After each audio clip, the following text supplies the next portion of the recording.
Rogai por nós, Santa Mãe de Deus, para que sejamos dignos das promessas de Cristo. Toma a sua palavra, toma a Bíblia e vamos meditar, alimentando sempre da palavra, a palavra de Deus que é viva e que é eficaz. Ela precisa penetrar no mais profundo da nossa alma para que a conversão aconteça em nós. Estamos reunidos em nome do Pai, do Filho e do Espírito Santo. Amém. A palavra de Deus, hoje meditaremos São Mateus, capítulo 7, versículos 13 e 14. E ela nos fala, sempre com muita atenção, quando nós alimentamos da palavra, ela produz os seus efeitos. Aquilo que o profeta Isaías fala no capítulo 55. A palavra de Deus, ela não retorna a Deus sem antes produzir a sua missão, o seu efeito.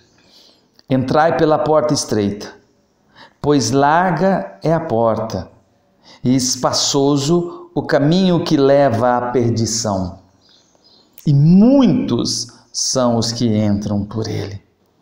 Como é estreita a porta, e apertado o caminho que conduz à vida, e poucos são os que o encontram. Palavra da salvação, glória a vós, Senhor. Nosso Senhor Jesus Cristo, aqui nesse ensinamento, ele mostra os dois caminhos que o cristão tem para escolher. Lembrando sempre que Deus, ele não impõe, ele não obriga o seguimento a ele não obriga a ninguém a viver os mandamentos e a obedecê-lo. Aqui Jesus, ele, da mesma forma que nós encontramos lá em Deuteronômio, capítulo 28, quando a palavra nos mostra os dois caminhos da bênção e da maldição. A bênção é o seguimento da lei de Deus, é a obediência aos mandamentos de Deus. E a maldição é a desobediência. Mas em nenhum momento Jesus, ele obriga alguém a seguir, ele dá a livre escolha. É o livre-arbítrio que a teologia chama, que a doutrina dá o nome de livre-arbítrio.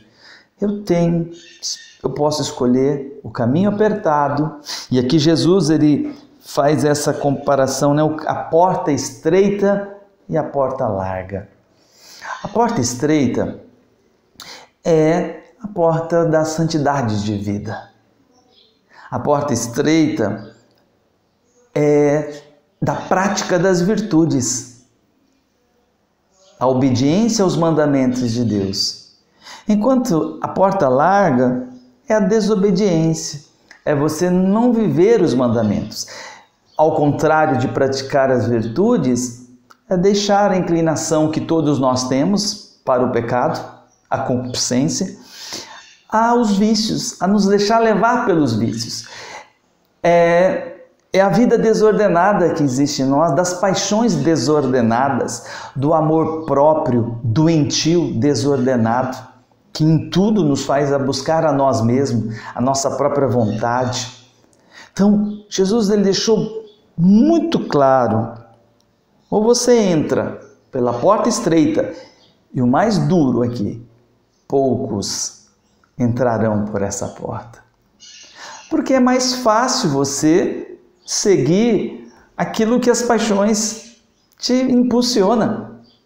É mais fácil continuar no pecado, a não lutar contra os nossos desejos, a não lutar, a não mortificar os nossos sentidos, a não mortificar as paixões, a morrer para nós mesmos. Isso é difícil. Por isso que poucos entrarão e muitos entrarão pela porta larga, que é a porta do pecado. Hoje nós vemos o relativismo religioso. Hoje nós vemos essa ideologia do relativismo que o Papa Emérito Bento XVI tanto pregou, tanto combateu, que é cada um viva a sua verdade. Essa é a porta larga. Não, a verdade é única. A verdade, ela é absoluta. Ela não muda. A doutrina não irá mudar e ninguém tem o poder de mudar. Só que hoje as pessoas não querem mais o sacrifício. As pessoas não querem escolher o caminho mais apertado da renúncia, da abnegação, da obediência, da castidade. Então é mais fácil eu viver como o mundo vive. É mais fácil eu deixar a correnteza me levar. Porque não há luta, não tem sacrifício algum da minha parte, eu não preciso morrer. Então lembre-se que o caminho de Jesus, o que nos leva à salvação, é da porta estreita. Mas não se assuste. Quando você escolhe caminhar com Jesus, Ele te dá a força, Ele vai te dar a graça. Aquilo que São Paulo fala em Colossenses capítulo 4, versículo 13, tudo posso naquele que me fortalece. Eu não posso, mas a graça que está em mim, ela me fortalece. O salmista vai dizer assim, com Deus faremos proezas. Nós não estamos sozinhos. Quando nós decidimos, quando nós fazemos propósitos, quando nós pedimos a graça de Deus, ela nos dá toda a fortaleza e a luz necessária para ir vencendo, para ir trilhando um caminho de perfeição, a renúncia do pecado, a mortificando os nossos sentidos, a mortificando as nossas paixões.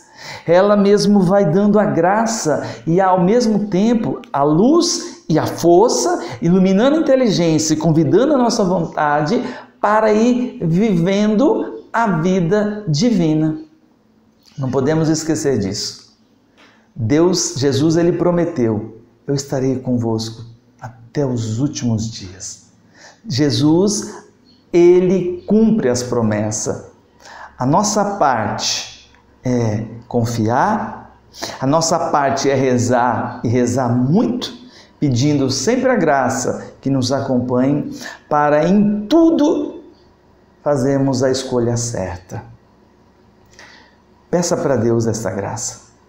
Hoje é o dia da escolha entre a bênção e a maldição. Jesus, Ele disse que Ele não veio para a perdição, Ele não veio para que ninguém se perca, Ele veio para salvar. Ele não veio para condenar, Ele veio para salvar. Ele veio para os doentes e nós somos os doentes. A nossa alma está enferma por causa do pecado. A nossa parte é rezar, rezar sempre. E a graça não faltará para uma alma que reza confiante e com humildade. Lembrando, humildade é aquele que se coloca na presença de Deus, com a sua fraqueza, com as suas misérias, mas que suplica a força de nosso Senhor. Louvado seja nosso Senhor Jesus Cristo, para sempre seja louvado.